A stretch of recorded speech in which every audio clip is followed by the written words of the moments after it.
ನಮಸ್ಕಾರ ಸ್ನೇಹಿತರೆ, ಎಲ್ಲರಿಗೂ ವಿಜಯಪುರ ಫುಡ್ಸ್ಗೆ ಸ್ವಾಗತ. ಇವತ್ತಿನ ನಮ್ಮ ರೆಸಿಪಿ ನೋಡ್ರಿ, ಸಾಬುದಾನಿ ಬಳಸ್ಕೊಂಡು ಈ ರೀತಿ ಪಳ್ಳಾಗಿ ಹಪ್ಪಳ ಹೆಂಗೆ ಮಾಡೋದು ಅಂಥೇಳಿ ನಿಮ್ಮ ಜೊತೆಗೆ ಶೇರ್ ಮಾಡ್ತೀನಿ. ಎಂಥ ಬರದೇ ಇರೋರ್ನು ಹಪ್ಪಳ ಸಂಡ್ಗಿ ಮಾಡೋಕೆ ಬರಂಗಿಲ್ಲಪ್ಪ ಅನ್ನೋರ್ಗು ಈ ಸಾಬುದಾನಿ ಹಪ್ಪಳ ಮಾಡ್ಬೋದು. ಭಾಳ ಅಂದ್ರೆ ಭಾಳ ಸರಳ ಐತಿ ಮತ್ತು ಅಷ್ಟು ರುಚಿಯಾಗೂ ಬರ್ತೈತಿ.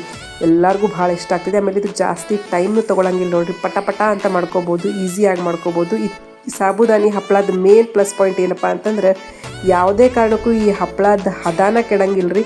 ಹೆಂಗೆ ಮಾಡಿದ್ರೂ ಪರ್ಫೆಕ್ಟಾಗಿಯೇ ಈ ಹಪ್ಪಳ ಬರ್ತಾವೆ. ಆಮೇಲೆ ನೋಡಿರಿ, ಎಣ್ಣೆ ಹಾಕಿದ ತಕ್ಷಣ ಇಷ್ಟು ದುಡ್ಡು ಅರಳಿ ಬರಾಕತ್ತಿದ್ದು. ಸೊ ನೋಡೋಣ, ಎಂಡ್ ತನಕ ವಿಡಿಯೋ ನೋಡಿರಿ, ಹೆಂಗೆ ಮಾಡಿದೆ, ಏನೇನು ಹಾಕಿದೆ, ಆಮೇಲೆ ಪ್ರೊಸೆಸ್ ಏನೇನೈತಿ ಅಂತೇಳಿ ನಿಮ್ಗೆ ಕಂಪ್ಲೀಟಾಗಿ ಇದ್ರೊಳಗೆ ಮಾಡಿ ತೋರ್ಸಾತೀನಿ.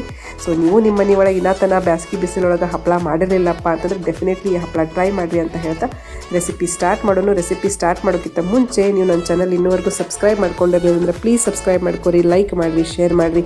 ನಮ್ಮ ಬಿಜಾಪುರದ ಯಾವುದೇ ರೆಸಿಪಿ ನೀವು ನೋಡೋಕೆ ಇಷ್ಟಪಡ್ತಿದ್ರೆ ಅಂದ್ರೆ ಕಮೆಂಟ್ ಮಾಡಿ ಹೇಳಿ, ನಾನು ಅದನ್ನು ಮಾಡಿ ತೋರ್ಸೋಕ್ಕೆ ಪ್ರಯತ್ನ ಮಾಡ್ತೀನಿ ಅಂತ ಹೇಳ್ತಾ, ನಾನು ರಾತ್ರಿನ ನೋಡ್ರಿಲ್ಲ ಸಾಬುದಾನಿನ ನೆನೆ ಇಟ್ಕೊಂಡಿದ್ದೆ. ನಿಮ್ಗೆ ಅದನ್ನು ತೋರಿಸೋದು ಮಿಸ್ ಆಗಿಬಿಡ್ತು.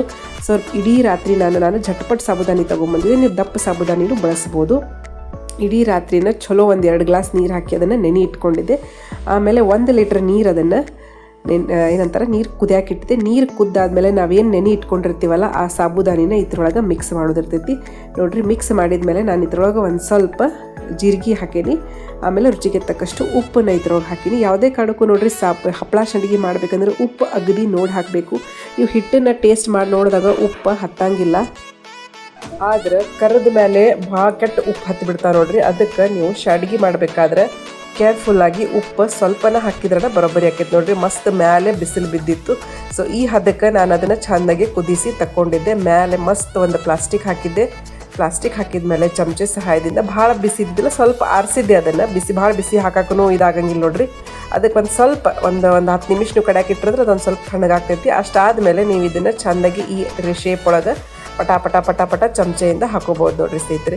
ಇಷ್ಟು ಫಾಸ್ಟ್ ಆಕೈತಲ್ರಿ, ಏನೂ ಏನಂತಾರೆ ಅದಕ್ಕೆ ಚಕ್ಲಿ ಮಣಿ ಬೇಕಾಗಂಗಿಲ್ಲ, ಏನಿಲ್ಲ, ಬಡ ಬಡ ಬಡ ನೀವು ಚಮಚದಿಂದ ಹಾಕೋಬೋದು. ನನಗೆ ಕಲರ್ ಒಂದು ಹಾಕಬೇಕಾಗಿತ್ತು ರೀ ಇದ್ರೊಳಗೆ.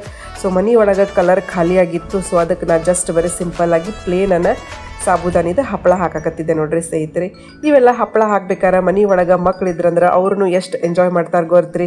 ಅವಾಗೆಲ್ಲ ನಾವು ಸಣ್ಣವರಿದ್ದಾಗ ಹಪ್ಪಳ ಮಾಡೋರು ಮುಂದೆ ಕೂತು ಬಿಡ್ತಿದ್ವಿ. ತಳ ಹತ್ತಿದ್ದ ಸಂಡ್ಗಿ ಹಿಟ್ಟು ಕೊಡ್ತಿದ್ರು, ಹಪ್ಪಳ ತಿನ್ನಾಕ ಕೊಡ್ತಿದ್ರು. ಅಥವಾ ಅರ್ಧಂಬರ್ಧ ಬಿಸಿಲಿಗೆ ಒಣಗಿದ್ಮೇಲೆ ನೋಡ್ರಿ, ನನ್ನ ಸಣ್ಣ ಮಗನಿಗೆ ನಾ ಇದನ್ನು ಬಿಡ್ಸಾಕೆ ಹಚ್ಚಿದ್ದೆ. ಇವು ಹಿಂದಿನ ದಿನ ಹಾಕಿದ್ನಲ್ರಿ, ಅದಕ್ಕೆ ಇವನ್ನೆಲ್ಲ ಚಂದಾಗೆ ತೆಗಿಪ್ಪ ಅಂತ ಹೇಳಕತ್ತಿದ್ದೆ. ಅವು ತೆಗಿಬೇಕಾದ್ರೆ ಒಂದೊಂದು ಮುರಿದು ಅಲ್ರಿ, ಮುರಿಯೋನ ಹಾಳಾಕತ್ತು ಬಿಟ್ಟಿದ್ದಾರೆ ಅವ. ಅಯ್ಯೋ ಮುರಿಯಾಕತ್ತವಮ್ಮ ಅಂತ ಹೇಳಿ, ಇಲ್ಲಿ ತೋಪಾನ ತೆಗಿತೀನಿ ಅಂತ ಹೇಳೋಣ ನೋಡ್ರಿ. ಈ ರೀತಿ ಎಲ್ಲ ಒಣಗಿದ ಮೇಲೆ ಜೀರಿಗೆ ಹಾಕಿರ್ತೀವಲ್ರಿ, ಜೀರಿಗೆ ಹಾಕಿರೋದ್ರಿಂದ ಅದನ್ನು ಈ ಕಲರ್ ಬರ್ತೈತಿ. ಅದಕ್ಕೆ ನೋಡ್ರಿ ಈ ರೀತಿ ಮಸ್ತಾಗಿ ಒಂದು ರಾತ್ರಿ ಒಂದು ಫುಲ್ ಡೇ ಬಿಸಿಲೊಳಗೆ ಒಣಗಿದ್ದು ರೀ ಅವನ್ನ. ಇವು ನೋಡ್ರಿ ಅಂಗಡಿ ಹಾಕಿದ್ದು ಫ್ರೆಶ್ ಆಗಿ ಮಾಡಿದ್ದು ಹಿಟ್ಟಿಂದು ಸಂಡ್ಗಿ ಹಪ್ಪಳನ ನಾವಿಲ್ಲೇ ಹಾಕಿವು ನೋಡ್ರಿ ಸ್ನೇಹಿತರೆ. ಈ ರೀತಿ ನೀವೆಲ್ಲ ಮಸ್ತ್ ಹಾಕಿ ಪೂರ್ತಿ ಒಂದು 3-4 ದಿನ ಚೆಂದಾಗೆ ಬಿಸಿಲೊಳಗೆ ಎರಡೂ ಕಡೆಯಿಂದ ಒಣಗಿಸಿದ್ರಿಂದ ಮಸ್ತಾಗಿ ನಮ್ಮ ಹಪ್ಪಳಗಳು ರೆಡಿ ಆಗಿಬಿಡ್ತಾವೆ ನೋಡ್ರಿ. ಕಲರ್ ಹಾಕದೇ ಇರೋ ಕಾರಣ ಹಂಗೆ ಕಾಣ್ತಾವೆ. ಒಣಗಿದ ಮೇಲೆ ನೋಡ್ರಿ ಕಲರ್ ಚೇಂಜ್ ಆಗಿಬಿಟ್ಟಾವು. ಈ ರೀತಿ ನೋಡ್ರಿ, ಮುಂಜಾನೆ ನಾ ಬರೋಬ್ಬರಿ 9ಕ್ಕೆ ಹಾಕೀನಿ, ಸಂಜೆ 5 ಅನ್ಗುಡ್ದ ಒಂದು ಸೈಡ್ ಈ ರೀತಿ ಒಣಗಿ ಬಿಟ್ಟಿದ್ದು ನೋಡ್ರಿ ಸ್ನೇಹಿತರೆ. ಒಣಗಿದ ಮೇಲೆ ಅಷ್ಟು ಅವನ್ನ ಒಂದು ಬುಟ್ಟಿ ಒಳಗೆ ಶಿಫ್ಟ್ ಮಾಡಿ ನೋಡ್ರಿ, ಈ ರೀತಿ ಮಸ್ತ್ ಅಂಟ್ಕೊಂಡಿರ್ತಾವೆ. ಯಾವುದೇ ಕಾರಣಕ್ಕೂ ನೀವು ಅರ್ಬಿ ಮೇಲೆ ಸಾಬುದಾನಿದು ಹಪ್ಪಳ ಹಾಕಕ್ಕೆ ಹೋಗ್ಬೇಡ್ರಿ, ಯಾಕಂದ್ರೆ ಜಿಗುಟ್ಟು ಭಾಳ ಇರೋದ್ರಿಂದ ಒಟ್ಟವು ಎಳಂಗೇನೆ ಇಲ್ಲ. ಅದಕ್ಕೆ ನೀವು ಪ್ಲಾಸ್ಟಿಕ್ ಮೇಲೆ ಹಾಕೊಂಡ್ರೆ ಪಟ ಪಟ ಅಂಥೇಳಿ ಎದ್ದು ಬಿಡ್ತಾವೆ ನೋಡ್ರಿ ಸ್ನೇಹಿತರೆ. ಫುಲ್ ಈಗ ಒಂದು 4 ದಿನ ಒಣಗಿಸಿದ ಮೇಲೆ ನೋಡ್ರಿ ಈ ರೀತಿ ನಾನು ಇದನ್ನು ಕರೆದು ತಕ್ಕೊಂಡಿನಿ ಸ್ನೇಹಿತರೆ. ಸೊ ನಿಮ್ಮ ಮನೆ ಒಳಗೆ ನೀವು ಇದನ್ನು ಹಪ್ಪಳ ಹೆಂಗೆ ಮಾಡ್ತೀರಿ, ಅಥವಾ ಮಾಡಿರಲಿಲ್ಲ ಅಂತಂದ್ರೆ, ಇನ್ನೂ ಬ್ಯಾಸಿಗೆ ಬಿಸಿಲೊಳಗೆ ಮಾಡಿರಲಿಲ್ಲ ಅಂತಂದ್ರೆ ಪಟಾನೆ ಇವತ್ತು ಹೋಗಿ ಸಾಬುದಾನಿ ತೊಗೊಂಬಂದು ನೆನೆ ಇಟ್ಟು ಈ ರೀತಿ ಸಾಬುದಾನಿ ಹಪ್ಪಳ ಮಾಡಿರಿ ಅಂತ ಹೇಳ್ತೀನಿ. ಇಲ್ಲಿವರೆಗೂ ನಾನು ವಿಡಿಯೋ ನೋಡಿದ್ದಕ್ಕೆ ನಿಮ್ಮೆಲ್ಲರಿಗೂ ಧನ್ಯವಾದಗಳು ಸ್ನೇಹಿತರೆ.